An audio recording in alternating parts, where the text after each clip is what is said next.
सूर्यास्त के फीके सुनहरे रंग में नहाया हुआ टोक्यो जुजुत्सु हाई की छत चिंतन के लिए मंच तैयार करती है। छात्र के कपड़े पहने सुकुना दुर्लभ चिंतन के क्षण में चुप्पी तोड़ता है।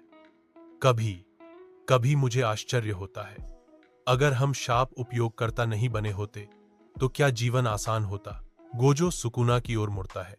सुकुना की टिप्पणी सुनते हुए उसका भाव विचारशील है। गोजो अटूट संकल्प के साथ जवाब देते हैं, जीवन कभी आसान नहीं होता। आत्मविश्वास से मुस्कुराते हुए गोजो आश्वस्त करते हैं, लेकिन अगर तुम मेरे साथ हो तो मैं हर लड़ाई जीतूंगा। जैसे ही सुनहरा प्रकाश फीका पड़ता है, छत भाग्य और लड़ाई से बंधे दो आंकड़े रखती है।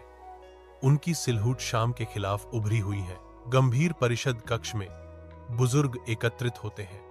उनके चेहरे गंभीर दृढ़ संकल्प से अंकित होते हैं, क्योंकि वे अपने वोट डालने की तैयारी करते हैं। अनकही तनाव से हवा चटकती है। एक भारी चुप्पी कक्ष को घेरे हुए है, क्योंकि उनके निर्णय का गुरुत्वाकर्षण बहुत बड़ा है। यह फरमान पूरे हॉल में गूंजता है। सुकुना को खतरनाक और कानून का उल्लंघन करने वाला घोषित किया जाता है। उसका भाग्य परिषद के सर्वसम्मत निर्णय से तय होता है। गोजो चुपचाप खड़ा है। उसकी विशाल उपस्थिति एल्डर्स के विपरीत है।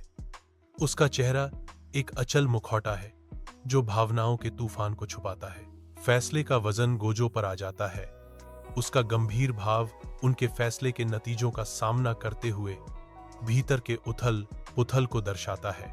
गोजो प्राचीन मंदिर में प्रवेश करता है, जहां शापित ऊर्जा का एक स्पष्ट एहसास हवा में भारी रूप से लटका हुआ है। सुकुना पूरी तरह से प्रकट होकर शाही अंदाज में खड़ा है। मंदिर का सर्वेक्षण कर रहा है, मानो वह उसका राज्य हो। हवा तनाव से भर जाती है, क्योंकि गोजो सुकुना का सामना करता है। सुकुना, कभी तुम मेरे भाई थे, अब तुम सिर्फ एक खतरा हो। सुकुना ने चुनौती के साथ जवाब दिया, तुमने मुझे व्यवस्था के लिए छोड़ दिया, अब मैं व्यवस्था को राख कर दूंगा। मंदिर मंडराता है। पूर्व सहयोगियों से दुश्मनों में बदल चुके विरोधियों के बीच आसन्न टकराव का मूक गवाह। उनके साझा इतिहास का भार और अलग अलग रास्ते भारी पड़ते हैं, जो अनिवार्य संघर्ष का पूर्वाभास है।